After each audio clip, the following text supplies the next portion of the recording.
Good morning, dear students. Welcome to this online lecture. I am Mr. Rahul Pawar. In today's lecture, we are going to study the next concept of our topic, which is leverages. In this particular concept, we are going to study what is the meaning of leverage, what are the different types of leverages, and how these leverages are calculated. आजच्या या लेक्चरमध्ये आपण जे आपलं topic आहे या टॉपिकमधील जो नवीन content आहे त्याचं नाव आहे लिव्हरेजेस. हा नवीन कंटेंट सुरू करत आहोत. यामध्ये आपण सुरुवातीला लिव्हरेजेस म्हणजे काय, लिव्हरेजेसचे कोणकोणते प्रकार होतात आणि लिव्हरेजेस कशा पद्धतीने कॅल्क्युलेट केलं जातं हे आपण या लेक्चरमध्ये पाहणार आहोत. Okay, so let start with this particular lecture. First we will start with the what is the meaning of leverage. Okay, we know that every company, if we make a comparison of a company with other businesses like sole proprietary concern, partnership firm, joint Hindu family business, etc., then we know that a company requires huge amount of capital as compared to the other businesses. जर आपण एखाद्या कंपनीचं comparison इतर बिझनेसशी केलं तर कंपनीला बाकीच्या बिझनेसेसच्या तुलनेनं जादा कॅपिटलची आवश्यकता असते. A company requires huge amount of capital as compared to the other businesses like sole proprietary business, like partnership business, like cooperative society, like HUF business. Okay, and as the capital requirement is high, कंपनीची capital requirement जी असते ती जास्त असल्यामुळे कंपनीला options काय असतात, company has number of options for collecting the capital. We know that a company can collect the capital from various sources. different options, different alternatives are available. For example, company can sell equity shares and can collect the capital. Second option, company can issue, that is sell preference shares and can collect the capital. Another alternative is company can issue the debentures and can collect the capital. Another option is company can borrow the funds, company can take the loans from the banks, from the financial institutions and can collect the capital. Another alternatives are company can issue the bonds, company can collect the deposits from the people, etc. These are the different options, different alternatives available for the company for raising the funds. एखादी company असेल त्या कंपनीला जे capital आवश्यक आहे ते capital गोळा करण्यासाठी हे वेगवेगळे पर्याय हे उपलब्ध असतात. Okay, out of these alternatives, हे जे अल्टरनेटिव्स आहेत यापैकी काही अल्टरनेटिव्स हे ओन्ड फंड्स आहेत आणि काही अल्टरनेटिव्स हे बॉरोड म्हणजे कर्जव फंड्स आहेत. Okay, when a company raises the funds from borrowed sources, okay, which are the borrowed sources? Borrowed sources like debentures, loans, etc. When any company makes use of borrowed funds like debentures, like loans, etc., then it is called as a capital gearing. Okay, this concept is very important. What is capital gearing? Sometimes this question is asked in the MCQ examination. What is capital gearing? Capital gearing म्हणजे काय तर when any company uses borrowed funds like debentures, like loans, etc. in the capital structure, then it is called as a capital gearing.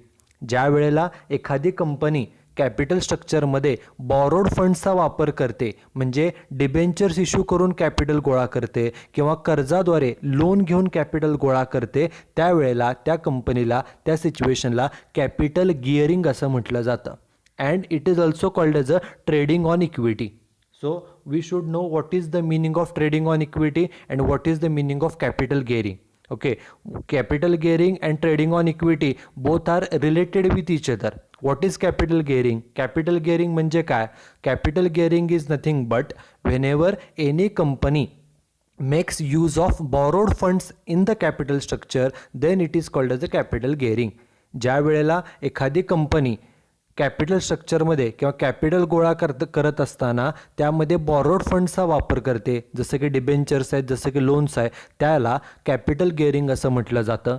और it is also called as a trading on equity. But actually what is trading on equity? Trading on equity means making use of debt in the capital structure.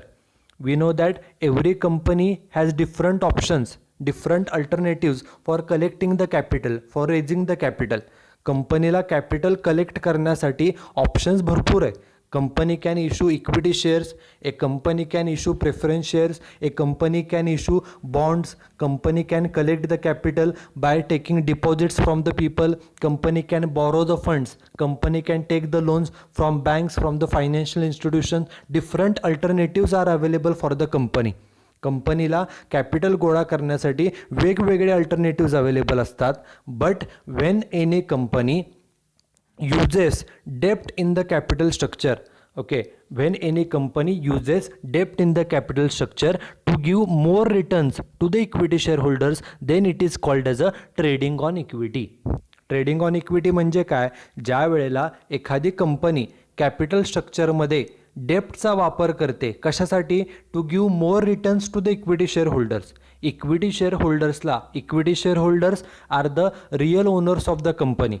Okay, and when any company uses debt in the capital structure to give more returns, to give more benefit to the equity shareholders, then it is called as a trading on equity. ज्या वेळेला एखादी company त्यांच्या capital स्ट्रक्चरमध्ये डेप्टचा वापर जास्त करते, कशासाठी? डेप्ट हे सर्वात स्वस्त आहे. डेप्ट is one of the cheapest source of funds, correct. And when any company uses this debt, uses more debt in the capital structure with an objective to give more returns, with an objective to give more benefit to the equity shareholders, then it is called as a trading on equity. सोप्या भाषेमध्ये ज्या वेळेला एखादी company डेप्टचा वापर जास्त करते, कर्जाचा वापर जास्त करते, कशासाठी? कोणत्या उद्देशाने? की कर्ज हे सर्वात स्वस्त आहे, ते वापरल्यामुळे आपल्याला इक्विटी शेअर होल्डर्सला जादा रिटर्न्स देता येतील, जादा बेनिफिट देता येईल. त्यासाठी जेव्हा कंपनी जादा डेप्टचा वापर करते, जादा कर्जाचा वापर करते, त्यावेळेला त्याला ट्रेडिंग ऑन इक्विटी असं म्हटलं जातं. आणि so what is trading on equity? Trading on equity means use of more डेप्ट और use of dept in the capital structure to give more benefit to the equity shareholders. So this is first concept, that's it, that is trading on equity. Second concept we have already studied, the concept of capital gearing. Capital gearing म्हणजे काय? When any company makes use of debt in the capital structure, then it is called as a capital gearing. ज्या वेळेला एखादी company capital स्ट्रक्चरमध्ये borrowed funds जसं की debenture, जसं की लोन्सचा वापर करते, त्यावेळेला त्याला कॅपिटल गेअरिंग असं म्हटलं जातं. जर बॉरोड फंड्स वापरले तर त्याला कॅपिटल गेअरिंग म्हणतात. तसंच if borrowed funds are included in the capital structure, it is also called as a leverages. It is also called as a leverage. कोणतीही कंपनी बॉरोड फंड्सचा वापर करतेच, फक्त ओन्ड फंड्स वापरत नाही. Company has to make use of borrowed funds because borrowed funds are the cheapest source of funds. So every company uses the borrowed funds, and when any company makes use of borrowed funds in the capital structure, then it is called as a leverage.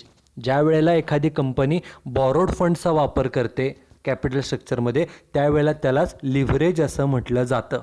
आणि जर if any company does not make use of डेप्ट, एखाद्या कंपनीने capital स्ट्रक्चरमध्ये डेप्टचा वापर केला नाही, बा काय सांगितले? If borrowed funds are not included in the capital structure, there is no leverage. तर त्या कंपनीचं कोणतंही लिव्हरेज नाही. लिव्हरेज कधी म्हटलं जातं?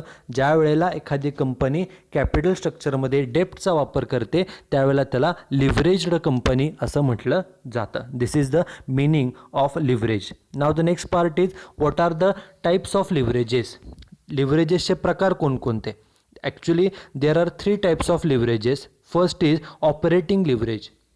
For objective type questions, we should know the meaning of operating leverage and we should know the formula for calculating the operating leverage. Objective प्रश्नांसाठी आपल्याला ऑपरेटिंग लिव्हरेज म्हणजे काय, ते कशामधलं रिलेशनशिप दाखवतं आणि ते कॅल्क्युलेट कसं केलं जातं, या 3 गोष्टी आपल्याला कळणं गरजेचं आहे. So let start with this operating leverage. This operating leverage is related with the investment activity.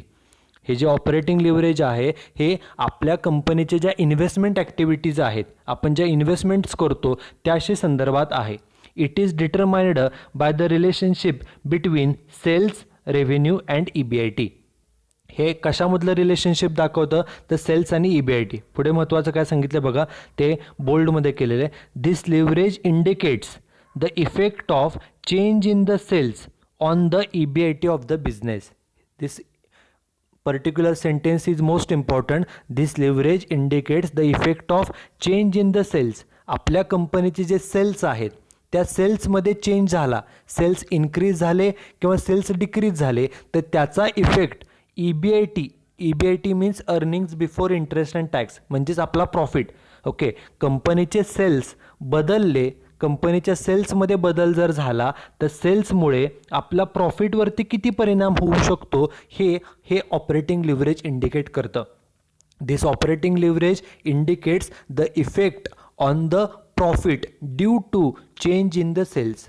आपल्या कंपनीचा जो प्रॉफिट आहे या प्रॉफिटवरती सेल्स बदलल्यामुळे, सेल्समध्ये जर बदल झाला तर त्याचा प्रॉफिटवरती किती परिणाम होतो हे ह्या ऑपरेटिंग लिव्हरेजमधून आपल्याला एक्सप्रेस केलं जातं. आपल्याला माहिती आहे की सेल्स जेवढे जास्त असतील तेवढा प्रॉफिट जादा होणार आहे. सेल्स कमी झाले, सेल्स आपण वस्तू विकतो त्यातून पैसे मिळतात, हे आपले इन्कम आहे.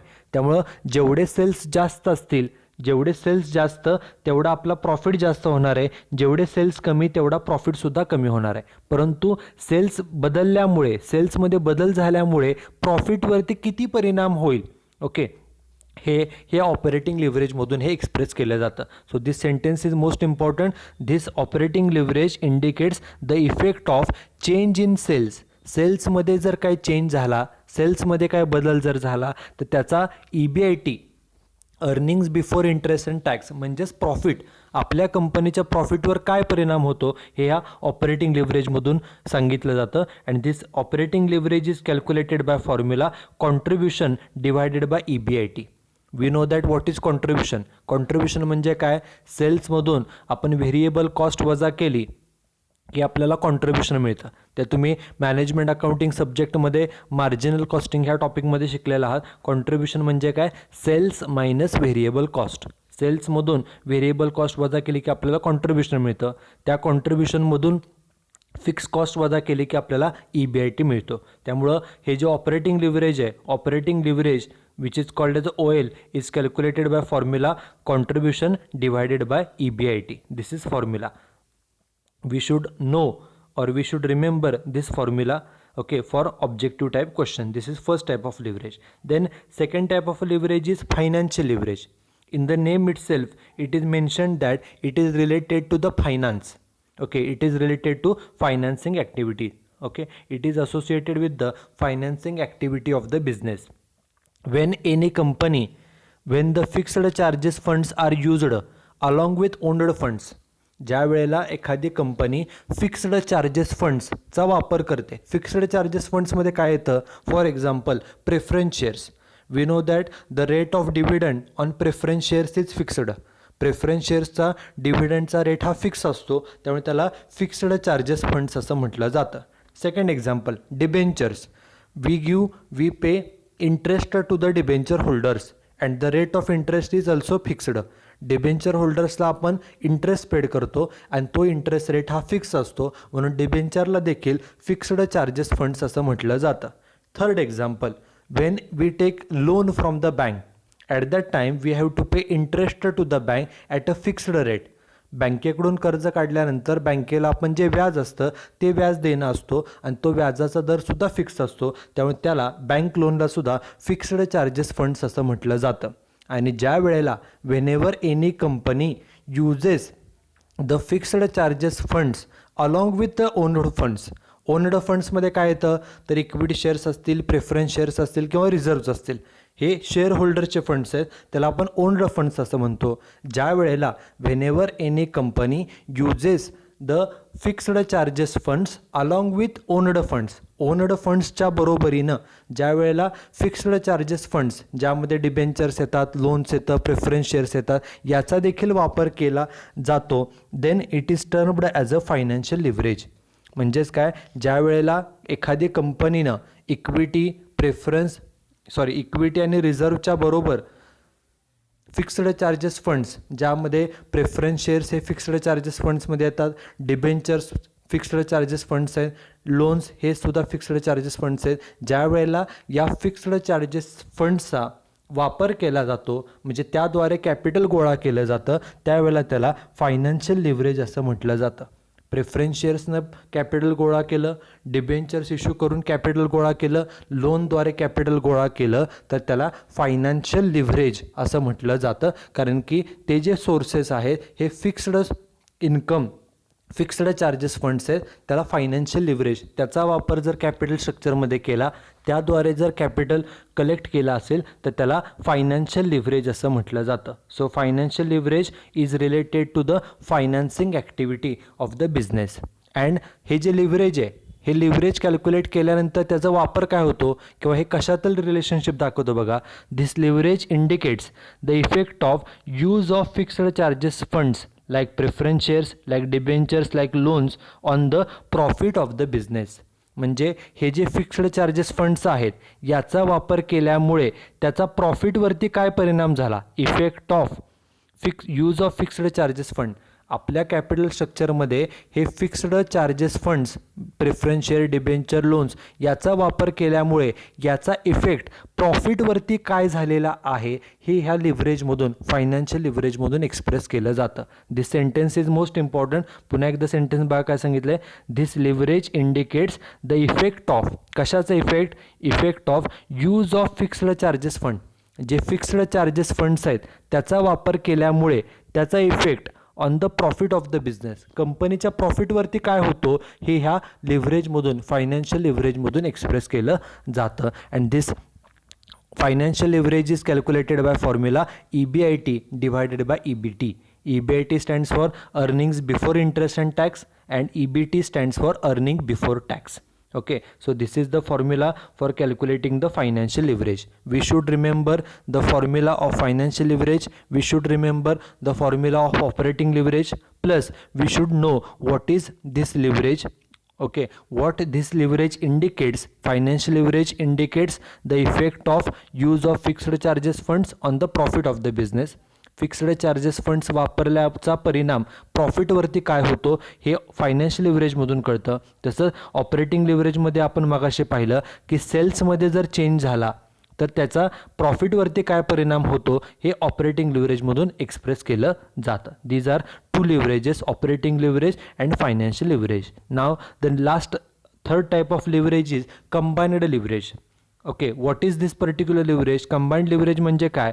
Combined leverage expresses the relationship between sales and profit before tax.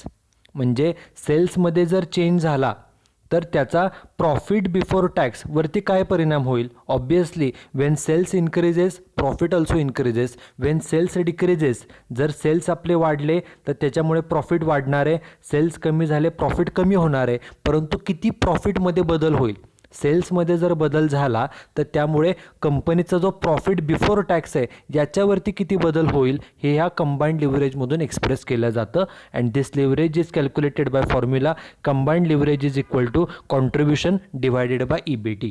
हे जे कंबाइंड लिव्हरेज आहे कंबाइंड लिव्हरेज कॅल्क्युलेट करण्याचा फॉर्म्युला आहे कॉन्ट्रीब्युशन डिवायडेड बाय EBT.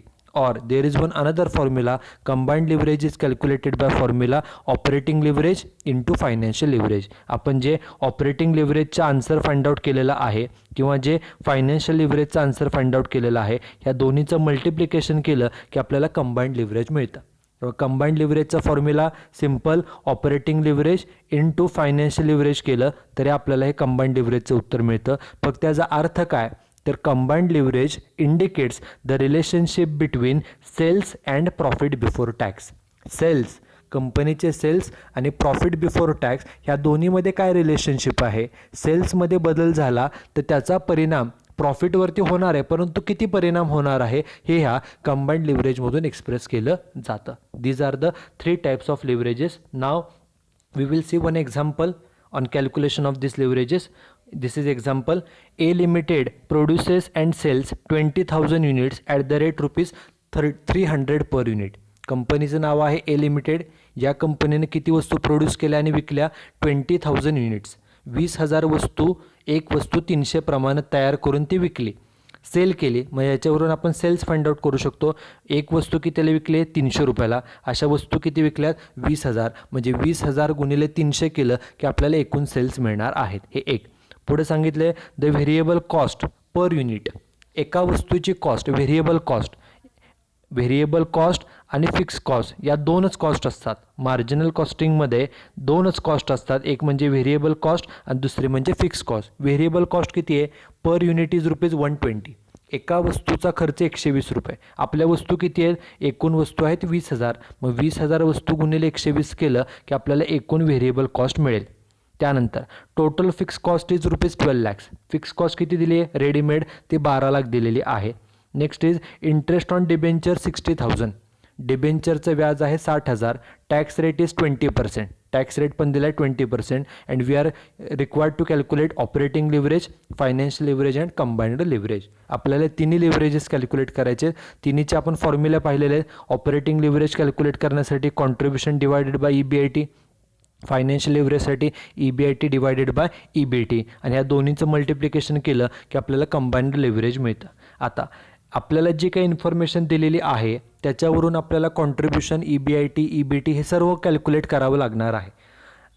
पहिल्यांदा आपल्याला सेल्स एकूण फाइंड आउट करावं लागेल. त्यांनी काय सांगितलं? 20,000 वस्तू 300 रुपयाप्रमाणे सेल केल्या. मग सुरुवातीला कंपनीचं नाव लिहिलं A लिमिटेड, हेडिंग दिलं कॅल्क्युलेशन ऑफ लिव्हरेजेस. आपण तिन्ही लिव्हरेज कॅल्क्युलेट करतोय. 2 कॉलम केले, पर्टिक्युलर्स आणि अमाऊंट इन रुपीज. पहिल्यांदा सेल्स फाइंड आउट करूया. सेल्स किती आहेत? सेल्स 20,000 वस्तू 300 रुपयाला एक वस्तू विकली, म्हणून sales 20,000 units into 300, sales comes to ₹60 lakhs. आपण 20,000 वस्तू 300 प्रमाणे विकल्या म्हणजे आपले एकूण सेल्स झाले 60 लाख रुपये. आता हे जे सेल्स आहेत, सेल्स आपलं इन्कम आहे. वस्तू विकल्या, पैसे मिळाले, आपलं इन्कम आहे. आपल्याला प्रॉफिट फाइंड आउट करण्यासाठी या सेल्समधून, या इन्कममधून जे खर्च आपल्याला 2 दिलेले आहेत, एक खर्च सांगितला बघा, पहिला सांगितला व्हेरिएबल कॉस्ट आणि दुसरा सांगितला फिक्स कॉस्ट, हे 2 खर्च वजा करावे लागतील. सिक्वेन्सप्रमाणे पहिल्यांदा लेस करायचा असतो व्हेरिएबल कॉस्ट. मार्जिनल कॉस्टिंग हा जो काय टॉपिक आहे, जो तुम्ही मॅनेजमेंट अकाउंटिंगमध्ये शिकलेला आहात, त्यामध्ये तुम्ही पाहिलं आहे की सेल्समधून पहिल्यांदा लेस करायचं असतं व्हेरिएबल कॉस्ट. व्हेरिएबल कॉस्ट किती आहे? एका वस्तूची 120 रुपये. 120 रुपये. आपल्या वस्तू किती आहेत? 20,000 युनिट्स, म्हणून ब्रॅकेटमध्ये दिलेलं आहे 20,000 युनिट्स इंटू ₹120 ईच. एका वस्तूचे 120 प्रमाणे 20,000 वस्तूंचे किती झाले? तर ते झाले 24 लाख रुपये. बरोबर. ही झाली व्हेरिएबल कॉस्ट. व्हेरिएबल कॉस्ट म्हणजे काय? जी कॉस्ट प्रोडक्शनप्रमाणे चेंज होते, प्रोडक्शनप्रमाणे बदलते, त्याला आपण व्हेरिएबल कॉस्ट म्हणतो. एका वस्तूची कॉस्ट 120 सांगितले, आपल्या वस्तू आहेत 20,000, मग 20,000 गुणिले 120, एकूण खर्च किती आला? 24 लाख रुपये. मग फक्त 60 लाखमधून 24 लाख वजा करा, वजाबाकी किती आली? 36 लाख. त्याला नाव द्यायचं असतं कॉन्ट्रीब्युशन. त्यामुळे कॉन्ट्रीब्युशन कॅल्क्युलेट करण्याचा फॉर्म्युला काय? Sales minus variable cost. हे स्ट्रक्चर आपल्याला तोंडपाठ पाहिजे. काही वेळेला ऑब्जेक्टिव्हमध्ये विचारलं जातं sales minus variable cost is equal to dot dot dot. सेल्समधून व्हेरिएबल कॉस्ट वजा केलं की आपल्याला काय मिळतं? ते आपल्याला मिळतं कॉन्ट्रीब्युशन. त्यामुळे कॉन्ट्रीब्युशन किती आलं? कॉन्ट्रीब्युशन आलं आहे 36 लाख रुपये. पहिल्यांदा व्हेरिएबल कॉस्ट वजा केली, कॉन्ट्रीब्युशन मिळालं. आता लेस करायची असते फिक्स्ड कॉस्ट. ही दुसरी कॉस्ट. फिक्स्ड कॉस्ट किती दिली एक्झाम्पलमध्ये? फिक्स्ड कॉस्ट आहे 12 लाख रुपये, म्हणून फिक्स कॉस्ट लेस केली 12 लाख. 12 लाख, 36 लाखातून 12 लाख लेस केले, वजाबाकी किती आली? 24 लाख रुपये. आणि फिक्स कॉस्ट वजा केल्यानंतर जो आपल्याला मिळतो तो प्रॉफिट असतो. त्या प्रॉफिटलाच म्हणतात EBIT. EBIT means earning before interest and tax. Okay. Sequence फक्त लक्षात ठेवा. सुरुवात करायची सेल्सने. सेल्समधून पहिल्यांदा व्हेरिएबल कॉस्ट वजा केली की आपल्याला कॉन्ट्रीब्युशन मिळतं. कॉन्ट्रीब्युशनमधून फिक्स कॉस्ट वजा केली की आपल्याला EBIT मिळतो. EBIT किती आला? 24 लाख रुपये. EBITचा फुल फॉर्म काय? EBIT म्हणजे earning before interest and tax. Before interest आहे, बिफोर इंटरेस्ट, म्हणून पहिल्यांदा इंटरेस्ट लेस करूया. लेस इंटरेस्ट ऑन डिबेंचर. बघा इंटरेस्ट ऑन डिबेंचर किती आहे? 60,000, म्हणून इंटरेस्ट लेस केला 60,000. 24 लाखातून 60,000 वजा केले, वजाबाकी किती राहिली? तर 23,40,000. त्याला नाव दिलं प्रॉफिट बिफोर टॅक्स. आपण फक्त इंटरेस्ट वजा केला आहे. इंटरेस्ट फक्त गेल्यावर राहतं काय? अर्निंग बिफोर टॅक्स म्हणजेच प्रॉफिट बिफोर टॅक्स. हा बिफोर टॅक्स आहे. ओके. Before tax. मग त्यातून टॅक्स लेस करूया. टॅक्स किती आहे? 20%, म्हणून लेस टॅक्स 20%. 20% कशाचा? जो आपला प्रॉफिट आलेला आहे 23,40,000. Okay. Profit before tax. Okay, त्या बिफोर टॅक्सचा जो काय प्रॉफिट आहे 23,40,000 त्याचे 20% किती येतं 4,68,000 तो लेस केला, प्रॉफिट आफ्टर टॅक्स किती राहिला तर 18,72,000 रुपये. ॲक्च्युली हे पण कॅल्क्युलेशन करण्याची आवश्यकता एवढी नाही आहे, कारण आपल्याला जे काय लिव्हरेजेस कॅल्क्युलेट करायचे आहेत त्यामध्ये फक्त EBT अर्निंग बिफोर टॅक्स इथपर्यंत जरी कॅल्क्युलेशन केलं तरी आपल्याला तिन्ही लिव्हरेजेस कॅल्क्युलेट करता येतात. बघा मग आता एक एक लिव्हरेज कॅल्क्युलेट करूया. पहिले लिव्हरेज आहे ऑपरेटिंग लिव्हरेज, जो आपण मगाशी फॉर्म्युला पाहिला होता, काय contribution divided by EBIT. So operating leverage formula contribution divided by EBIT. Contribution किती आलं बघा, कॉन्ट्रीब्युशन आहे 36 लाख बरोबर, म्हणून contribution 36 lakh divided by EBIT. EBIT किती आलेलं मगाशी, wait a minute,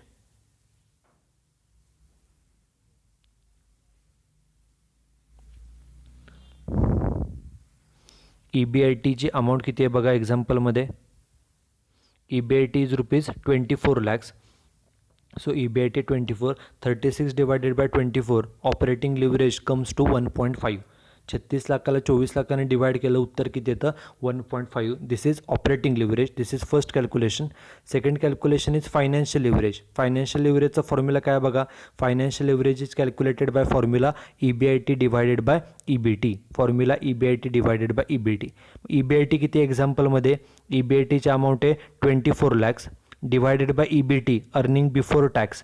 earning before tax is 23,40,000. okay, 23,40,000. the answer comes to 1.02. okay, the answer of financial leverage is 1.02. you should know all these formulas, operating leverage plus financial leverage. and third calculation is calculation of combined leverage. combined leverage चा formula काय बघा, combined leverage is calculated by formula contribution divided by EBT. So contribution divided by EBT. Contribution किती आहे बघा एक्झाम्पलमध्ये, contribution amount is 36 lakhs. Amount of contribution is 36 lakhs and EBT amount is ₹23,40,000. 23,40,000. The answer comes to 1.54. Okay, combined लिव्हरेजचा answer किती आला आहे 1.54. There is one another formula for calculating combined leverage. Combined leverage is also calculated by formula operating leverage into financial leverage. बघा मग operating leverage किती आलेलं आपलं 1.5. आपण 1.5ला इंटू फायनान्शियल लिव्हरेज किती होतं 1.02.